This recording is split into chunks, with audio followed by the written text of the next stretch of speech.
Coming in at number 10, we have I'm Worried I'll Burn. This one was of course pulled from Reddit, and it follows a priest who isn't so happy about moving on to the other side. You think after a life of servitude to God, you would be ready to move on because you know that if anyone is going to get into heaven, it would be you. All of your priest buddies would be waiting for you there because what has a priest ever done wrong? But we don't know who this guy is. We can't assume that he's one of the worst people on the planet, and that's why he was worried about dying. This could have been because he was just a perfectionist.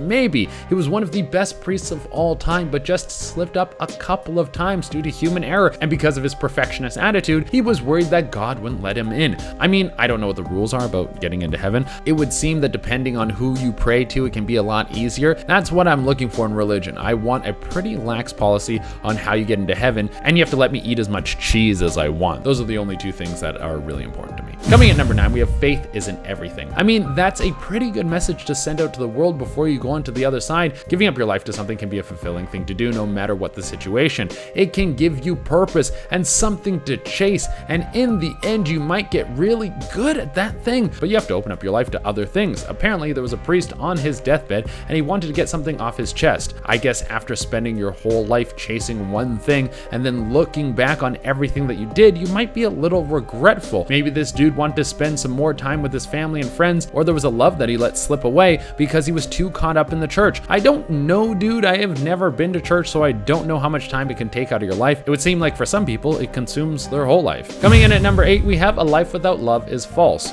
Sort of rolling off our last point with things that a priest could say to help bring more happiness into your life, we have a dude who said that life without love is false. Now, what does that mean exactly? Is he talking about a very specific kind of love, like getting married, or does he just mean having love for all the people around you to make sure that you are constantly spreading kindness? Well, the thing is with a lot of these last word statements is that we never really know what these people want or what message they were trying to send out, because before you know it, they're gone. And frankly, this one isn't scary if you look at it from the angle of someone who's trying to tell you to love one another with his last breath. But if you look at it from another angle, it might have been a sad old man who didn't have enough love in his life, and now he's warning the people around him not to make the same mistake. Coming in at number 7, we have simply pray. A priest was told by a doctor that he would most likely pass within a few days. As he was laying in his bed before the Grim Reaper came to give him a visit, he had many people come through who wanted to say goodbye. When they would ask him questions, or even when they would say how much they were going to miss him, he would always say the same thing: simply pray, which is a very peaceful thing to say before you move on. I feel like that would give people a lot of clarity as to what they need, because people would be coming to you in your final moments and they would want some sort of relief from their grief. But in reality, you don't have the power to give them that. That power is within them. So the only thing you can really do is tell them to pray and find peace with your final moments. Coming in at number 6, we have never make love. Now, these weren't the exact last words of this priest, but I don't think you can say what he actually said on YouTube, or else we would get demonetized. There was a priest who wanted to spread out to the world with his final breath, his last confession, the last thing that anyone would ever hear from him, that there was no time you should ever have carnal knowledge of another person. I mean, it seems a bit extreme if you ask me. I mean, even if you're the most religious person in the world, even if you're one of the most hardcore God lovers that has ever walked the earth, you know that you need to make hanky-panky sometimes, because if we didn't, there wouldn't be anyone left on the planet after a few generations. I think this dude might have been trying to finish his sentence, but he didn't have the strength. Maybe what he meant to say was never make love without taking a shower first. Even though I don't agree with that, sometimes you gotta flow with the moment, baby. Coming in at number 5, we have I took a life. Geez, this would be something where I wouldn't know how to act. It would be a very awkward moment, and I'd probably just be doing that shifty eye thing when you're looking around like, oh, is everyone thinking what I'm thinking? I would just be looking around the room to see how everyone else would be taking in this information. I hope that I wouldn't be the only one who felt like he didn't know how to respond. But this came way of Reddit, of course, and the writer of this point said that apparently they were next to a priest right before he passed, and the man just started crying and saying that he caused someone to die. He didn't say how, he didn't say what happened, he just was sort of distraught and freaking out. People in the room were trying to calm him and ask him what happened, but before you know it, the man man was gone from this plane of existence. And everyone in the room was just left there sitting and wondering if what he said was true or if he was just having an episode before he passed on. Coming in at number 4, we have A Secret Life. This one stirred up a bit of a fuss in the comment section of this Reddit post. The responses were all over the place. Some people thought that this could have meant the priest secretly had a family that didn't know he was a man of God because they weren't supporters. Some people thought that this could have meant that he was secretly gay and didn't want his followers to know because he knew that they would disown him. I really have no idea what the final verdict on this was, but it might be the most mysterious one on this list. Coming in at number 3, we have I Had an Affair. I don't know what all the rules with being a priest are, but I'm pretty sure that you aren't allowed to get down and dirty with anyone. Now, I don't know if you have had intercourse with someone, if that means that you can never become a priest, or if it's once you have become a priest, you're not supposed to ever do the deed again. But either way, hearing from a priest in his last moments that he was out gallivanting with his thang out might shake your faith in religion a little bit. This one was pulled right from Reddit and said that a priest's last confession was that he did the thing more than once with more than one person since he had been a priest. Now, just for the record, I support that behavior because I don't think anyone should be forced to never juice it up. But I think if you're a person of God, this might rattle your cage a little bit, knowing that your priest might have gotten laid more than you. Coming in at number 2, we have I Was a Demon. Yeah, that's not the last thing you want to hear come out of the mouth of a priest. Imagine some dude who was in charge of giving you all your holy recommendations, like the dude who was in touch with God and really told you how to live your life. If you don't want to go to hell and you want to make it into heaven,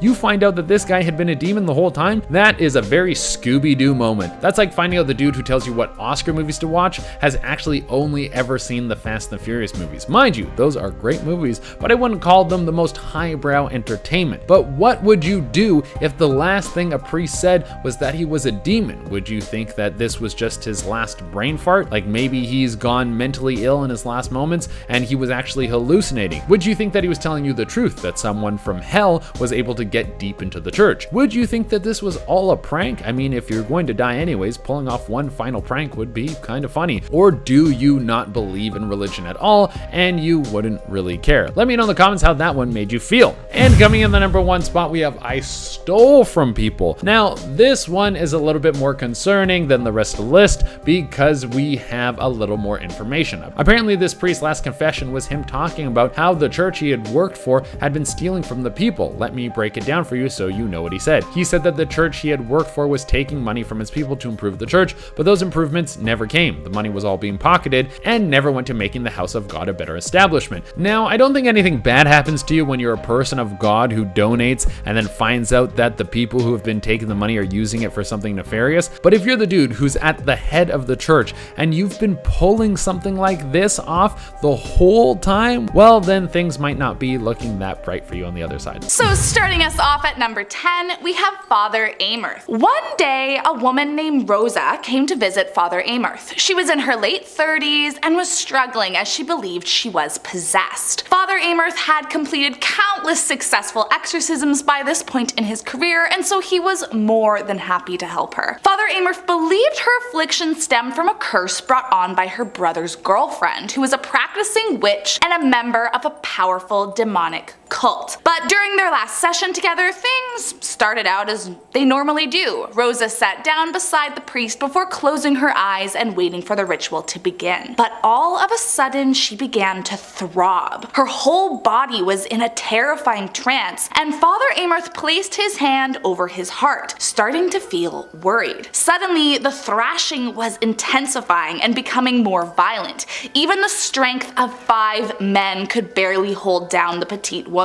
Rosa began foaming at the mouth and her facial features started to become distorted. She continued writhing, seemingly trying to escape the grasp of the men holding her down, and Father knew that some terrifying demon was haunting this woman. Then, without warning, Rosa began shouting in Latin, a language she did not know. "Never!" she screamed into his face in a deep guttural voice. "Don't touch her!" She continued to shout with her demonic voice, still foaming at the mouth like a rabid rabid animal. Father Amorth yelled back to surrender, but the woman turned to him with a sly, haunting grin and screamed, "I am Satan," right in his face. Now, eventually he was able to free the woman of the demon, but he would never forget the day he was eye to eye with Satan himself. Number 9. Father Jude Bullock, a priest who doesn't believe in God. That doesn't really make sense. A Catholic priest is being investigated by church authorities after complaints from angry churchgoers that he does not believe in God,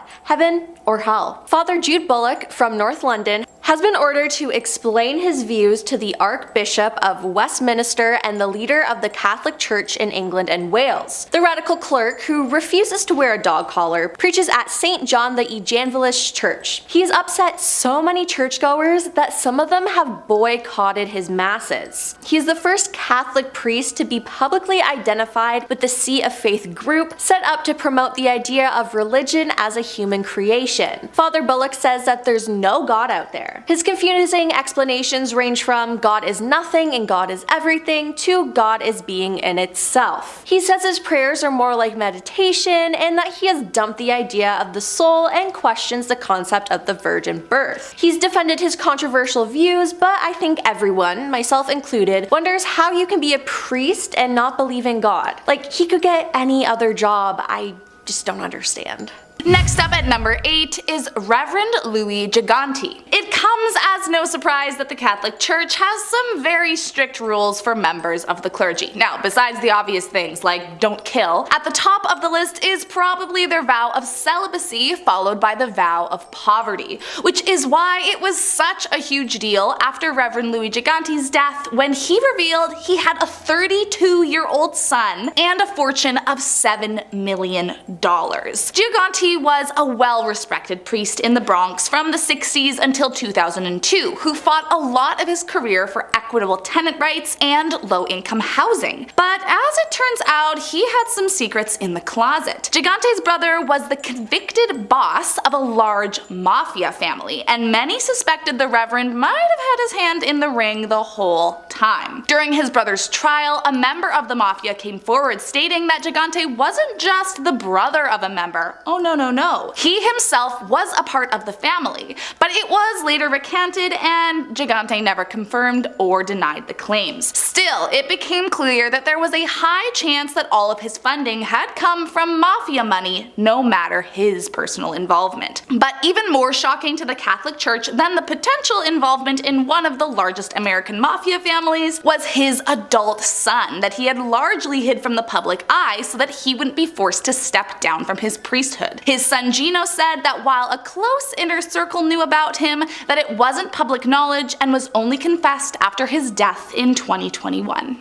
Number 7. Father Gregory Greiten. The canon law of the Catholic Church requires that clerks observe perfect and perpetual continence for the sake of the kingdom of heaven. For this reason, priests make vows of celibacy at their ordination, thereby agreeing to remain unmarried and abstinent throughout their lives. The 1961 document entitled Careful Selection and Training of Candidates for the States of Perfection and Sacred Orders state that homosexual men should not be ordained. In 2005, the Church clarified that men with deeply rooted homosexual tendencies cannot be ordained. The Vatican followed up in 2008 with a directive to implement psychological screening for candidates for the priesthood. Conditions listed for exclusion from the priesthood include uncertain sexual identity and deep-seated homosexual tendencies. This lesson was engraved into Father Greiten when he was in seminary school, and at 24 he climbed up to his cemetery dorm window and dangled one leg over the edge and said, "I really am gay." Father Greiten, now a priest near Milwaukee, remembered telling himself that for the first time and that it was like a death sentence. Fewer than about 10 priests in the United States have dared to come out publicly, but gay men probably make up at least 30 to 40% of the American Catholic clergy, according to dozens of estimates from gay priests and researchers. Some priests say the number is closer to 75%. When discussing this, Father Greiten said, "It never really was my shame, it was the Church's shame. They're the ones who should have shame for what they have done to myself and many other LGBT people. All I can say is,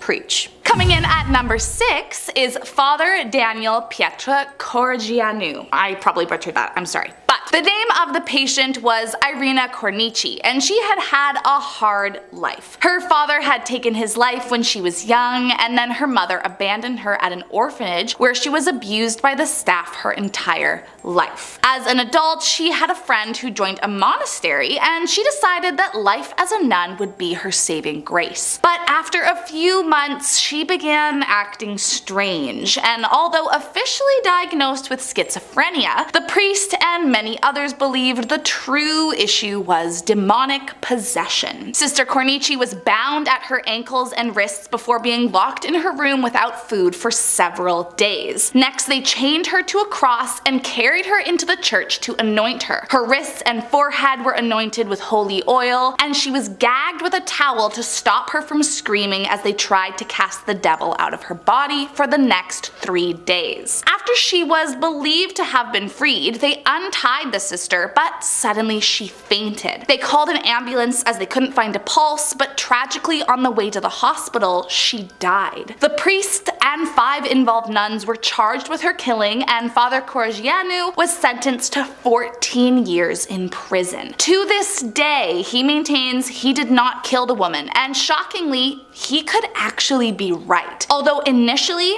it was said she died of dehydration and starvation, one of the coroners on the team came forward years later saying that it was concluded she actually died from an adrenaline overdose administered by paramedics, and that he had no clue why this wasn't taken into account during trial. So maybe Father was telling the truth this whole time. Number 5. Sister Josefa Menendez. Yes, she's not a priest, but this story needs to be told. This young Spanish sister, who had a short religious life of great suffering, experienced revelations throughout much her life. More than once, she was taken to hell to witness and feel the suffering firsthand. Sister Josefa was reluctant to write on the subject of hell, and did so only to conform to her Lord's wishes. She wrote about her experiences in her journal. She described hell as the greatest torment due to the soul's inability to love. She wrote, "One of these damned souls cried out, 'This is my torture that I want to love and cannot. There is nothing left in me but hatred and despair. If one of us could so much as make a single act of love, but we cannot, we live on hatred." As mentioned, she went to hell multiple times, but one time she saw the devil. She wrote, "Souls were crying out, and the devil answered, 'Insinuate yourselves by inducing carelessness in them, but keep in the background so that you are not found out. Tempt these others into ambition, to self-interest, to acquiring wealth without working, whether it be lawful or not." That entry was from February 1923. She visited hell many times after that, but didn't report on seeing the devil ever again.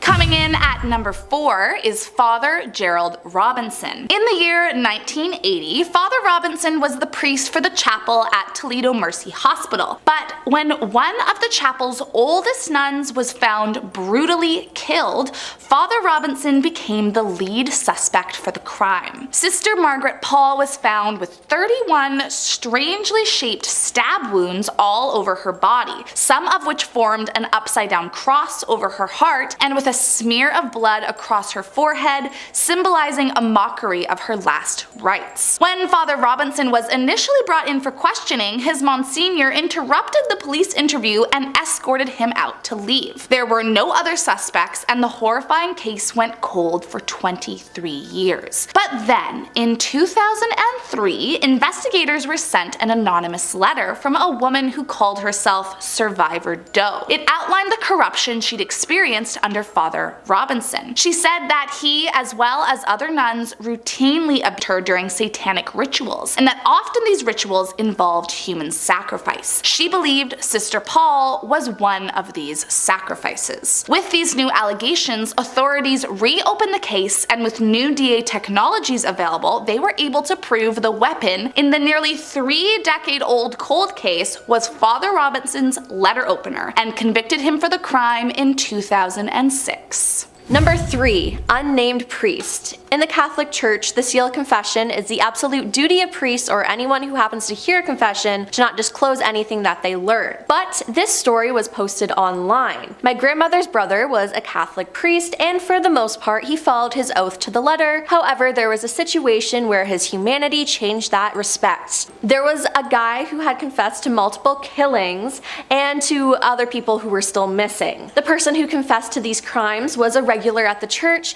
and my uncle was very torn up about this. He never said anything about the confession with the other priests, but he told me that he prayed about it and he felt that God wanted him to make sure that the other people would be safe. My uncle had a friend he went to school with on the police force, and he privately told his friend of this confession, and his friend kept where he got this information from and started a personal investigation. As it turned out, the man was arrested and convicted. This was the only time my uncle said he went against his oath and the church, and all the way up to his death he never regretted what he did because he believed there are circumstances when a priest should not be bound to his oath. I have to agree to this. If you kill someone or cause serious harm to them and confess it, I feel like that should be reported to protect others. Coming in at number 2 is Hans Schmidt. Born in Germany in 1881, Schmidt knew early on that he wanted to be a priest, but he was also sort of a weird kid with a dark appetite for blood and gore, routinely caught killing animals and drinking their blood. Spoiler alert, these two passions would collide in a very bad way. By age 25 he was ordained, but after only 4 years serving in Germany he got into some hot water with higher ups and was forced to relocate to Louisiana. Soon after he was butting heads with the leaders, and so he moved to Manhattan and began working at St. Boniface Church. It was here that he met the woman who changed everything, Anna Mueller. She was the church's newly hired housekeeper, and shortly after Schmidt's arrival the two began an affair. After Schmidt says God told him to love her. Schmidt was once again transferred to a different church in Harlem, potentially due to someone learning of the affair,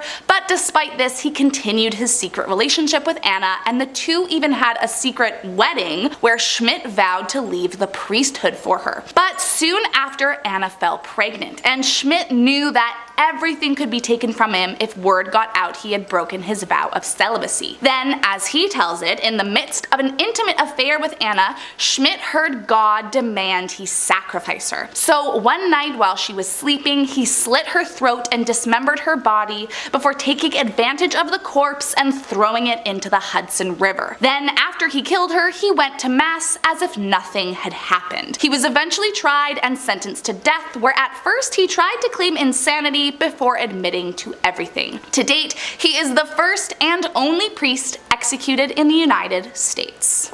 Number 1. Father Jose Manioga. He is a priest of St. Augustine, Florida, and he says he died in a traffic accident in 1985 where he was taken by his guardian angel to visit heaven, hell, and purgatory, and came back to life to continue his ministry as a priest. He was struck head-on by a drunk driver, and he met his guardian angel upon death, a figure that was bright, beautiful, and radiant. His angel told him he was going to meet God, but he first wanted to show him hell and purgatory. Hell, he said, was a sea of unquenchable fire with demon-like monsters, lost souls that were dirty, filthy, and ugly. Numbered among the souls were priests and bishops who were not faithful to their calling as shepherds. He also noted a great deal of hatred and infighting that occurred between the eternally condemned. In purgatory, he had the opportunity to speak to the suffering souls. They were all sad, stained, and anxious to go to heaven, and they begged for his prayers. He said heaven shined like the sun and included millions of souls praising God. He met Christ, the Blessed Mother, and Saint Joseph. He said, "Our Lord told me that my second life he had a great mission for me, that I would come back to life and I would work in a foreign land." Starting off this list, in our number 10 spot we have the confession gone wrong. This is a pretty wild Reddit story that the user LegalThrowaway2206 posted in the r/legal advice thread around a year ago. They wrote, quote, "I cheated on my husband 3 years ago while traveling for work. It was a one-night stand and we didn't exchange numbers or keep in contact. I don't even know his last name. Until last month, I've never told anyone about this event. At the time I cheated, I didn't really care because my marriage was rocky and I felt unappreciated. But my husband and I reconnected during quarantine and I started to feel extremely guilty. Last month, I thought I would try going to confession with my parish priest. He said I needed to tell my husband as part of my penance. I wasn't wasn't really sure how to do that, so I've sat on it. Last weekend I came home to my husband throwing all of my stuff out of the bedroom and trying to kick me out of the house. He knows everything. Apparently the priest followed up to see if I'd told my husband,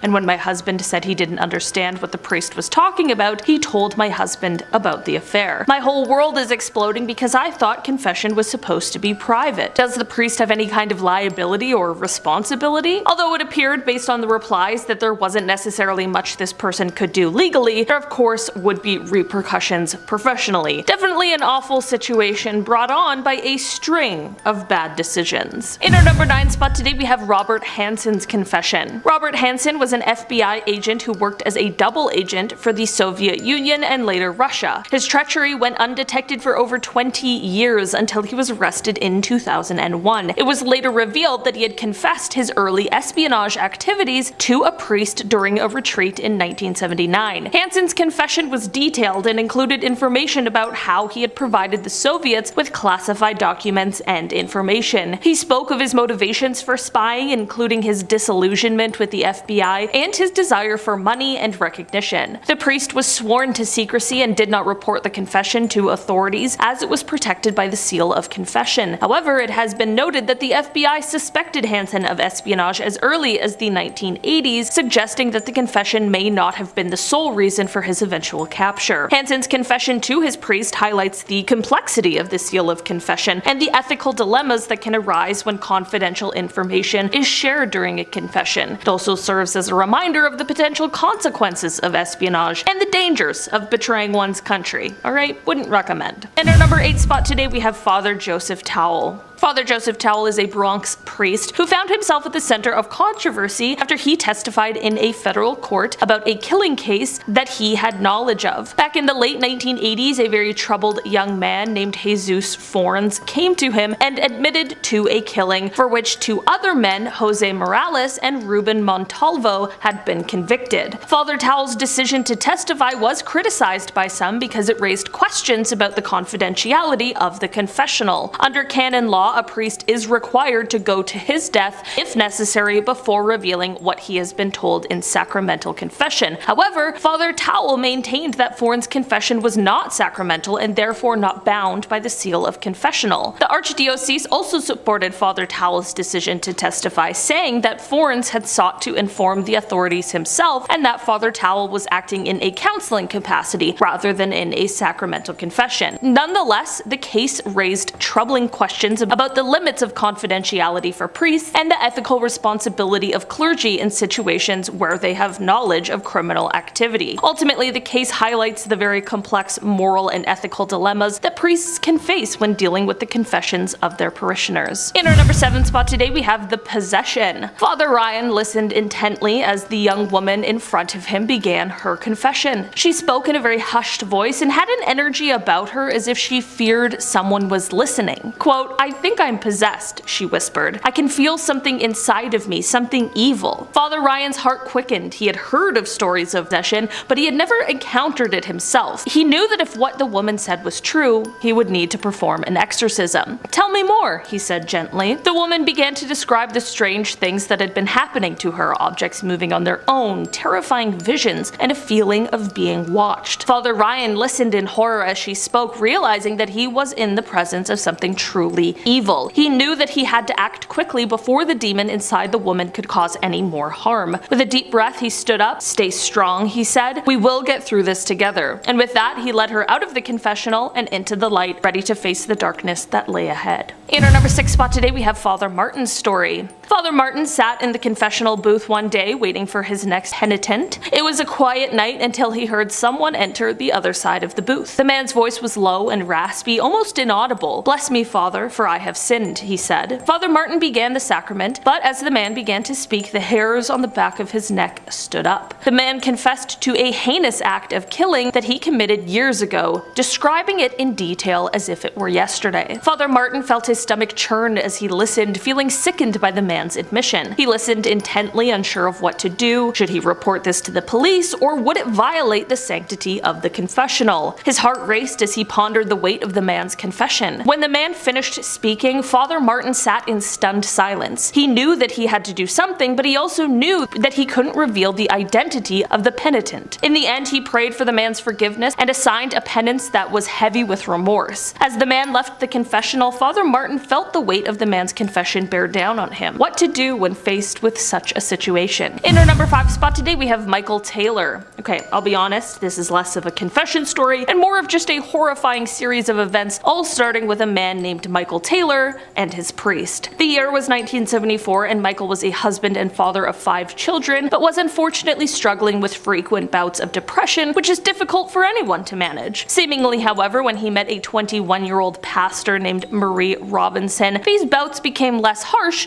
and more manageable. So far, this seems like a nice little story about someone getting the help they need, but that is not the case at all. Apparently, he claimed his depression was getting better due to the pastor's ability to exorcise the demons that were plaguing him with this illness. Michael's wife is like, okay, yeah, likely story, and confronts him about what she believes is going on, which is that he is having an affair with Marie. After this confrontation, he physically attacks his wife, which then led to him getting an actual exorcism by 2 ministers on October 5th, 1974. During this, Michael had seizures, he spit and bit the ministers, and screamed in tongues. After going through all of that, you'd expect this guy to be free of whatever the heck is going on, but unfortunately, the following day he brutally took the life of his own wife. If all of this wasn't enough to make a dreadful story, he ended up not even being convicted because the defense argued that the exorcism made him insane. In our number 4 spot today, we have Father Michael. Father Michael sat behind the confessional screen, listening intently to the voice on the other side. The voice was shaky, and he could tell that the person was struggling with what they wanted to say. Finally, the voice spoke. "Bless me, Father, for I have sinned. I have lied to my family, and it's tearing me apart." Father Michael listened as the voice explained how they had lied to their family about something very trivial, but that the lie had grown bigger and bigger, and now they couldn't bring themselves to tell the truth. Father Michael offered words of comfort and advised the penitent to speak the truth, no matter how hard it may be. As the confession ended and the penitent left the confessional, Father Michael sat in silence, reflecting on the power of truth and the burden of deceit. In our number 3 spot today, we have Father Thomas. Father Thomas listened as the woman in the confessional booth poured out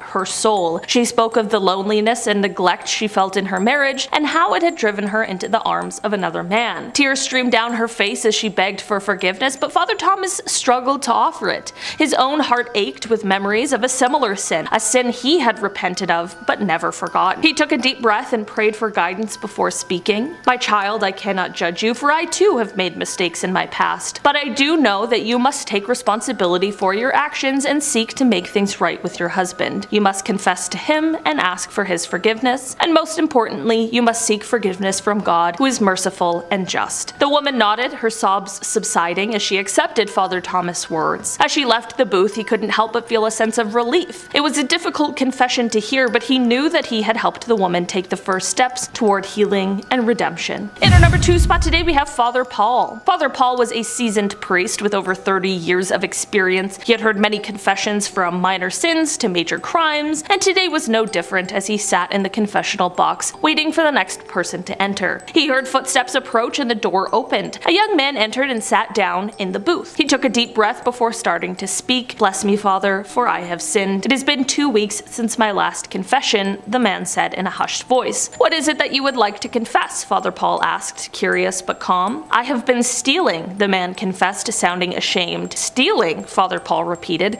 "Can you tell me more about what you have been stealing and why?" The man explained that he had been stealing from his workplace, taking small amounts of money from the cash register every day. He needed the money to support his family as they were struggling to make ends meet. Father Paul listened attentively and advised the man to confess his actions to his boss and return the money he had taken. He explained that stealing was a sin and the only way to repent was to make amends and ask for forgiveness. The man took the advice and left the confessional booth feeling relieved to have confessed his wrongdoing. Father Paul sat in the booth for a few minutes reflecting on the man's confession. He knew that everyone made mistakes, but it was important to take responsibility and make things right. As the priest closed the booth's door, he said a silent prayer for the man and hoped that he would find peace and forgiveness. And finally, in our number 1 spot today, we have Father John. Father John sat patiently in the confessional waiting for the next person to enter. He had been hearing confessions for many years, but he never grew tired of helping people find forgiveness and peace. The door creaked open and a young man stepped inside. He introduced himself as Tom and began to speak in a hushed tone. "Father, I have sinned. I have lied to my family about losing my job, but the truth is, I've been struggling with debt. I can't bring myself to tell them the truth." Father John listened compassionately as Tom spoke, offering words of encouragement and guidance. He reminded Tom that honesty and humility were essential virtues, and that by confessing his sin, he was taking the first steps towards redemption. After Tom had finished, Father John gave him absolution and asked him to make amends with his family and seek help to manage his finances. To this day, Father John has never seen the man again and continues to wonder what happened and if he ever ended up telling his family the truth. Number 10. George Lukens. Coming up first on our list is our oldest entry, one George Lukens, dating all the way back to the 17th century, back when there was just more demons around in the air and everybody was exorcising each other. George was possessed by an evil spirit named Yatin Demonica, causing him to behave, well, oddly. He was speaking backwards, speaking in tongues, making inhuman growls, and generally behaving like a guy who had a demon in his throat. He tried to see doctors, but found that it wasn't much help, and thus sought out the clergy, who sent 7 priests to tend to such a demon. The reverend leading them was afraid of the creature inside of George, fearing that he wasn't prepared to deal with such a demonic threat, and as such, he was accompanied by an entire group of priests to tend to Lukens. He was calm throughout the entire procedure, and they thought that they had vanquished the spirit inside of him and everything was hunky-dory, but for the rest of his life, George Lukens would complain about supernatural occurrences happening to him all the time. Perhaps you can never truly wipe the slate clean. And my friends, if you like what we do here, why not click through, spend the rest of the day watching scary cool videos, and toss a subscribe our way. You won't regret it. Number 9. Anna Eklund. The next one was made into a movie, alongside most of the ones on this list. I didn't know there was such a market for exorcism movies, but I guess there is. This story is by no means a pleasant one, but did you really expect that from a video about exorcisms and demons? Anna's father preferred to keep things in the family, so to speak, and after repeatedly rebuking her father's illegal advances, Anna Eklund started to show strange changes in her behavior and health, although she was perfectly healthy when examined. Thus, she was taken to be exorcised. In 1912, she was exorcised for the first time. Shortly after, her father's secret lover, who was a black magic practicing witch, cursed Anna. There is so much going on in this story, and I feel like I need a lot more than a single minute to talk about it. I hate when my father's secret lover curses me. I hate when that happens. From here, Anna fell back into a state of supernatural disarray and was taken back to the convent, where her body revulsed upon being near sacred ground. She became swollen and heavy, weighing down the bed she was laying on. The priest believed this was the physical weight of the spirits inside her, and believed that the spirits inside her were the lost, damned souls of her father and his mistress. After 23 brutal days, the priests finally managed to wrestle control and free her from their torment. Number 8.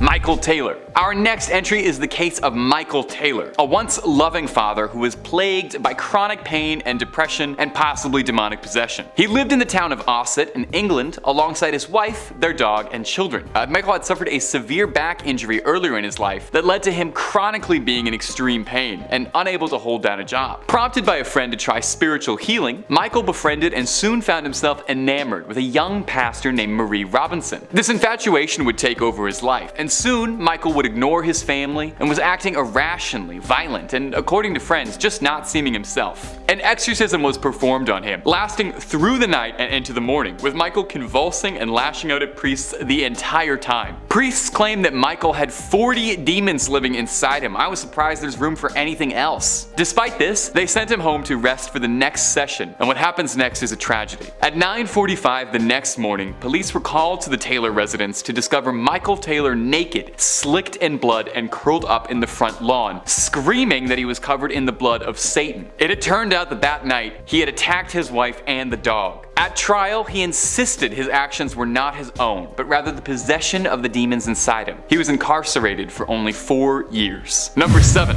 Gina. More than a few exorcisms on this list have served as the inspiration for big budget Hollywood movies, but this is the only one that was broadcast on a TV channel for everybody to see. Reverend James Labar oversaw the exorcism of a young woman named Gina, who is believed to have been possessed by the devil. The Reverend was quoted as saying, "We thought it was important for people to understand that the devil does exist, and most important, that the church has a means to help." This was certainly not without its controversy. Many detractors both in the church and outside of it said that it was sensationalizing and exploitative of the young woman who, if she really was suffering from problems, mental or otherwise, she probably would have done a lot better without a camera crew pressed up against her filming her most private moments. It was described as being medieval, propping up a mental patient for the entertainment of masses on a Sunday. And in actuality, the woman was a mental patient and was undergoing treatment at the time for psychotic episodes, although her family believed her problems were supernatural in nature. In the end, the church declared the exorcism a success and said that while most of the evil had been driven out of Gina, she was still plagued by psychological problems, and in the Reverend's own words, she is up and about but not well. Surely being part of a televised exorcism had nothing to do with that. 6. Marcicia Corici. What would happen when a member of the cloth gets possessed? We don't usually hear about stuff like that, like nuns and priests. Well, in the case of Marcicia Corici, that's exactly what happened. She was a member of the convent, a nun living in Romania, when she was thought to have come under possession of a hostile demon that had taken up residence inside of her. She believed that she had heard the demon speaking to her at all hours. Initially, she was treated for schizophrenia, but when priests found that it wasn't enough, they decided an exorcism was in order. She was restrained after she refused to drink holy water, which makes sense. I've never tried it, but I bet it doesn't taste great, demon or no. She was bound to a cross, gagged with a towel of holy water, and kept without food or water for 3 days in the church's basement. Unsurprisingly, she would die from this. The priest who led the exorcism pleaded that he was innocent in his involvement with Marcicia's death, as he was simply trying to remove spirits from her as God intended. I get where you're coming from, but isn't the point to remove the spirits so she can go on living? In the end though, her official death was ruled that it was an overdose of adrenaline after she was taken to the hospital. Number 5. Gottlieb Dittus. Gottlieb Dittus, beside having one of the most fun names a human can say, was the subject of an exorcism in the late 18th century in Germany in a small village. And yeah, I was kind of surprised that Gottlieben was a girl's name too. Miss Dittus lived a quiet life with her siblings in the family home until she started to experience paranormal activity during the dark hours of the night. Scratches across the floor appearing out of thin air, furniture being dragged around seemingly by nothing. Miss Gottlieben told a doctor as well that she was having vivid nightmares where she was visited by a demonic spirit of an old woman holding a baby in her arms, you know, normal everyday stuff. Gottlieben moved to stay with a cousin, but the paranormal activity would follow her, leading one Reverend Blumhardt to take it upon himself to free the woman of the evil energy lying dormant inside her. The exorcism was pretty brutal, even by exorcism standards, which are not nice. Reports say Gottlieben vomited sand, glass, blood, nails, and just a little bit of pea soup. During the exorcism, the spirits inside Gottlieben allegedly jumped out of her and made their way into her sister who was watching, leading the Reverend to duel the demons inside both women, although thankfully ultimately prevailing. Number 4. Clara Germana Cele. In 1906, in the town of Natal, South Africa, an orphan named Clara began to experience bizarre happenings that no one could explain. Overnight, she was speaking fluently in languages she'd never heard before, and this was a good 100 years before Duolingo even happened, so no one knew how she could know this. It was also said that she could know things about people that she shouldn't possibly, intimate secrets, very personal details. And these are both pretty odd, but it was also reported that she would levitate in the air sometimes, so, you know, that's pretty weird too. A nun at the orphanage reported that her body would turn rubbery and she would move across the ground like a snake, showcasing surefire signs of possession. A pair of priests attempted an exorcism that lasted for days. Clara would lash out at the priests and even tried to strangle one. It took 2 full days of constant bombardment, prayer, and holy water, but eventually, allegedly, Clara levitated from her bed and then fell back down and was free from the control of the spirits. Number 3. Arne Johnson. Now these last 3 are all our big budget famous exorcism cases cases, and kicking us off is the case of David Glatzel and Arne Johnson. If you're a big horror buff, you might recognize these two from The Conjuring, The Devil Made Me Do It. But the real case is scary enough, they barely needed to change anything for the movie. The son of the Glatzel family, David Glatzel, began to complain that he was being harassed by an old demonic man that only he could see that would threaten him. The nervous family contacted the church and eventually got in contact with the famed demonologists Ed and Lorraine Warren, who attempted to exorcise the boy. They were successful, but one of the demons inside of David allegedly made their way into Arne Johnson, the boyfriend of David's sister. Johnson would then go on to violently attack his landlord with a pocket knife, and upon arrest, he insisted that it was the devil inside him that made him do it, and he was completely out of control of his actions. Eyewitnesses would say after this, Arne would growl gutturally and act irrationally and just wasn't himself. Could it have really been the spirit of a demon that drove him to commit such heinous crimes? I haven't actually seen the movie, but maybe they shed more light on this than that. Number 2. Anneliese Michel. This case is Anneliese Michel, which is made famously into the exorcism of Emily Rose, and it's not a particularly happy tale, I will warn you. Michel was suffering from severe mental health problems and was staying at a psychiatric hospital. From here, she developed a strong resistance and intolerance to any sort of Christian symbolism, convulsing upon seeing crosses, and claimed to hear voices of demons. This led her family to believe she was being possessed, who contacted priests and demanded she be exorcised. Anneliese's case was famous for how long and brutal it was. Anneliese was restrained and exorcised for hours on end for months. Over the span of 10 months, she was exorcised 1 to 2 times weekly for hours on end. Near the end, she stopped eating and drinking entirely. Anneliese would pass from malnutrition and starvation. In the end, her death was ruled a negligent homicide, and her parents and the priests who performed it were charged for their misdeeds.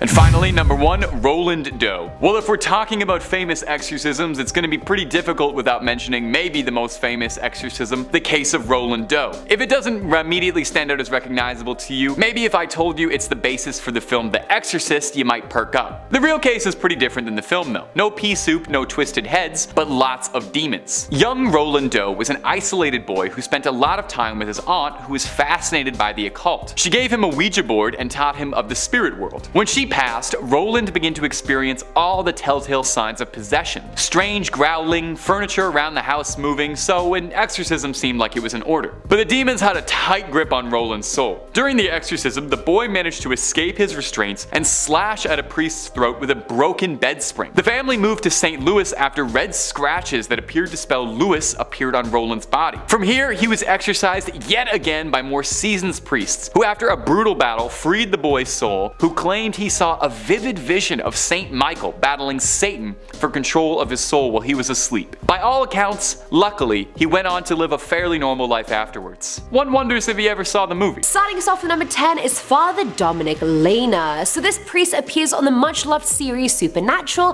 that has been going on for literally like 25 years. What season are they on? 19? I swear to God. So Father Lena was a priest at St. Mary's Convent back in 1972, and while he was there, very bad things happened. One night while closing up the convent, Azazel, the prince of hell, appears out of nowhere and possesses Dominic. The next day, Dominic talks to 8 nuns about his dad Lucifer's life story and his imprisonment before trapping them all in a sanctuary. He then proceeds to kill all of them and places one of their bodies invertedly on the altar. Then Lucifer himself speaks to this nun and tells the priest what he needs to do to free him. After the demon leaves the priest's body, he gets arrested for the murders of the nuns despite him telling them he was possessed when the whole thing happened, like it can't be me. And the police were like, oh yeah right, sure you got possessed, bud. Coming in at number 9 is Padre Pio. Saint Pio of Pietrelcina was an Italian priest, mystic, and now saint who had numerous violent battles with the devil, many of which left him physically wounded and bleeding. One night in 1906, he heard footsteps coming towards his room, and he thought it was one of his friends, so he called out to them, but then soon realized no sound was coming out of his mouth. No matter what he did, he just couldn't speak. He then saw a huge menacing black hand with smoke coming out of his mouth on a window ledge nearby. The dog came into his room and said, "Hey him, it is him, before vanishing. Other encounters involved him being dragged from his bed, being thrown around his room, being spat on. One time he was even left with 3 broken ribs. And Satan would come to him in different forms, like a black cat, as young provocative girls trying to test his celibacy, as his own superiors, or worst of all, in sacred forms. Now what made him such a huge target for Satan was his work as an exorcist. It was said the second possessed people saw him, they would go ballistic, cursing at him, doing God knows what, and just before leaving their body, Satan would say, "Father Pio, do not steal the bodies from us, and we will not bother you." Another attack in 1964 left him with a critically injured spine and various cuts. So no, the priest himself wasn't possessed, but he was Satan's biggest target for possession, which I think counts. At number 8 we have The Rite. This one comes from the 2011 supernatural horror The Rite, which is based off the book of the same name. In the movie, the protagonist Michael decided to leave the seminary after his completion because of lack of faith. Father Matthew, his superior, thinks Michael could be a great priest and tries to talk him out of it, claiming there's such a huge rise in demonic possession cases and that the church really needs more exorcists. So Matthew decides to take an exorcism course at the Vatican, where he meets Father Xavier, who introduces him to an exorcist called Father Lucas. Now I know I just mentioned a lot of father people, but it's fine, you don't have to keep track of all of them, just Father Lucas. He meets Lucas at his home, and one of his patients is also there, a 16-year-old pregnant girl called Rosaria. She had been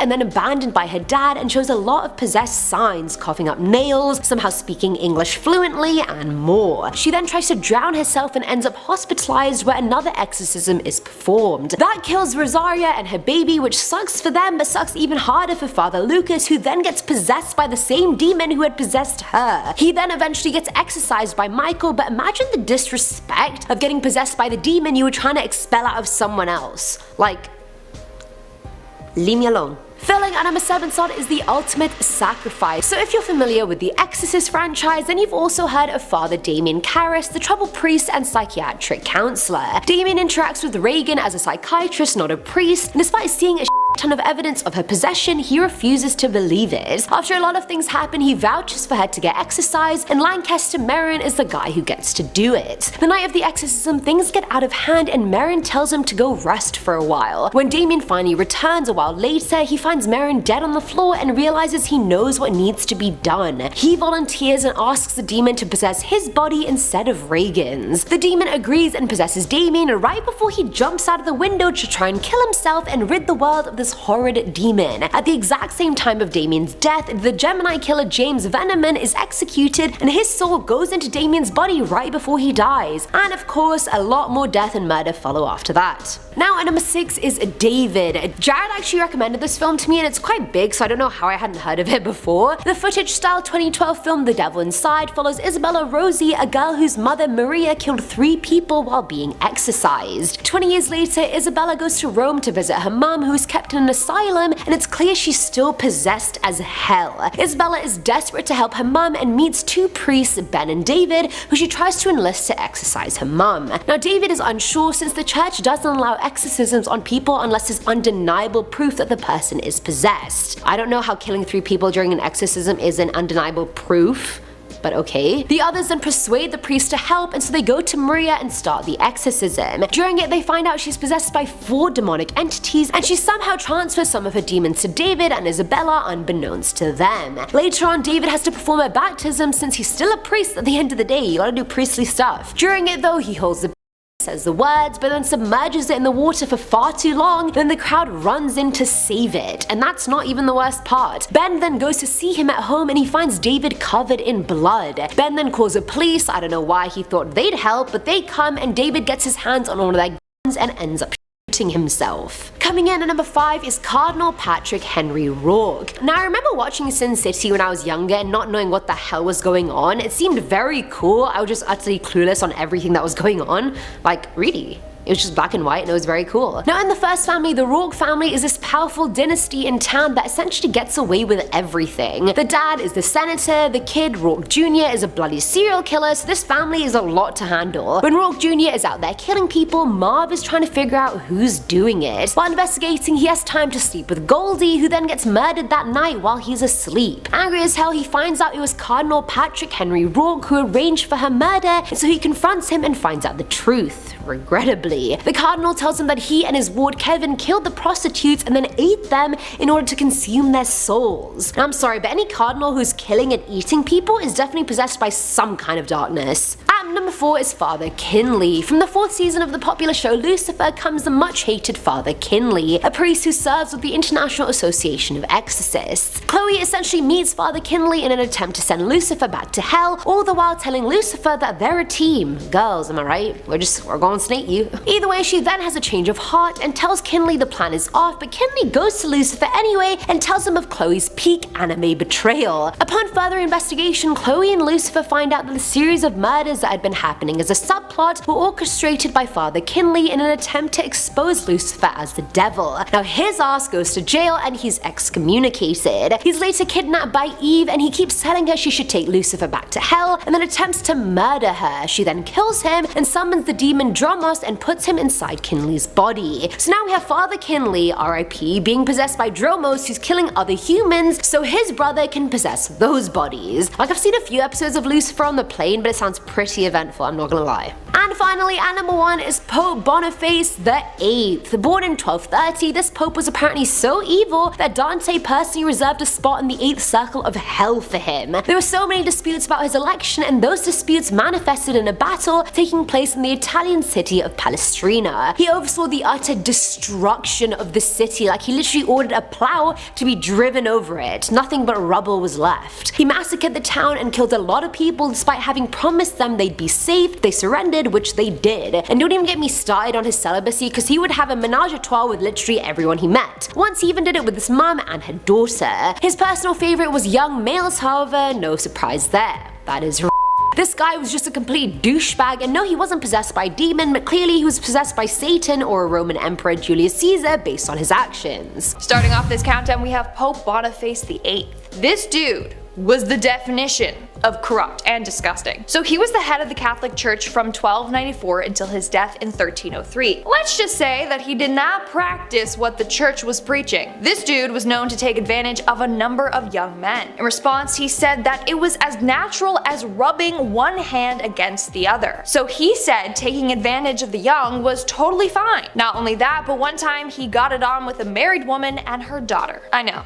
It's gross. In our 9th spot, we have simony. Simony is something that was practiced around the Middle Ages. It's the act of buying your way into church offices. This became a huge problem in the 9th and 10th century. So basically, the church was selling positions in the office. This allowed people who had money to become clergy members. Half the time, they weren't even educated and couldn't even read or didn't know how to perform ordinary religious services. But what the church only cared about was money. In 1487, the Pope sold 24 offices, and people were outraged because unqualified people were becoming bishops or cardinals. The church would also do this with religious items. They would sell them for tons of money and people would foolishly buy them from the church. In our 8th spot, we have the Pittsburgh priests. A couple of years ago, it was revealed that 6 Pennsylvania priests routinely took advantage of a number of individuals over the course of several decades. One disturbing report claims that they made a young man pose like Christ on the cross while they photographed him doing so. The photos were then sent to a number of other priests. The total amount of priests accused are 300. This is absolutely disgusting, and I feel so bad for the innocent victims that were taken advantage of. In our 7th spot, we have ignoring the situation. When Pope Francis heard the story that I just mentioned, you know what he had to say? He said, and I quote, "Most of these cases belong in the past." Meaning, hey, thanks for coming forward, but let's move on from the past and ignore everything that happened. He continued on saying, and I quote, "If one member suffers, all suffer together with it." He said that after it was revealed how many priests were found guilty. Now, people weren't happy by him saying this because, first off, he's never going to feel the same suffering as the victims, and second, he's more worried about how bad this makes the church look rather than bringing justice for the victims. In our 6th spot, we have hiding the past. People are incredibly furious how the Pope handled all of the allegations made against the priests. The right thing for him to do would be allow criminal authorities to access the church records. records worldwide, so they can try and get justice for all the victims and get rid of the men taking advantage of their power and position. But of course, he won't allow that, nor will the other men who run the church. Instead, it's let's keep it all hush-hush and hope no other victims come forward. We are now at our 5th and halfway mark with the years of cover-ups. Back in 2018, it was revealed that Bishop Juan Barros of Chile was accused of covering up clerical abuse for years. The bishop denied, saying he never knew about this, but one of the victims say that he was there when one of the incidents happened and bore witness to it all and then did nothing. For years, this bishop covered up several incidences and protected the perpetrators. This just makes me sick. After being called out though, he did resign. Coming in at number 4, we have the punishments for disobeying. Bishop Gonzalo Duarte Garcia de Cortazar is another member of the Catholic Church that used his power to take advantage of a number of individuals. There were reports of him doing this all the way back to 1992. Back in 1992, he publicly slapped a student because the student refused to kiss him on the lips. In fact, this was common.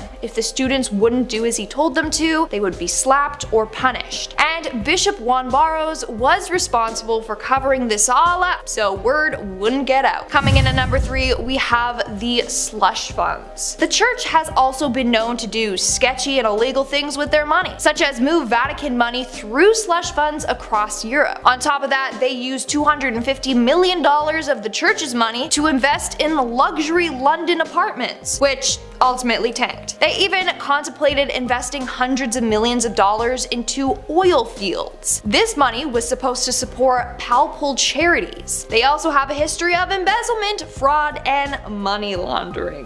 How great is that? Of course though, they'll always get away with it because they're the church. Moving on to number 2, we have the ties with Hitler. Did you know that during World War II, the church actually made a deal with Hitler? Yeah. The deal allowed the dictator to increase his power in Germany without interference from the church if he promised to basically leave the church alone. So instead of standing up to him and the horrors that he was committing, they turned a blind eye and were like, leave us alone and we'll leave you alone. On top of that, in 1939, on the dictator's 50th birthday, they flew Nazi flags for him. Then they actually received tons of money from him, but used the IOR to hide this, so it wouldn't look like they profited from their relationship with the dictator, when in fact, we all know that they did. And in our number 1 spot today, we have the Catholic clergy in France. Just this year, it was found that Catholic clergy members in France took advantage of over 216,000 individuals over the past 7 decades. Again, that is absolutely disgusting. On top of that, a report found that the church prioritized its own protection, so it told the victims to stay silent. It said that between 29,000 to 32,000 predators worked in the French Catholic Church between 1950 to 2020. The report also found, and I quote, "The church's attitude could be summarized as one of concealment, relativization, or even denial, with only a very recent recognition dating from 2015. The Catholic Church's immediate reaction was to protect itself as an institution, and it has shown complete, even cruel indifference to those having suffered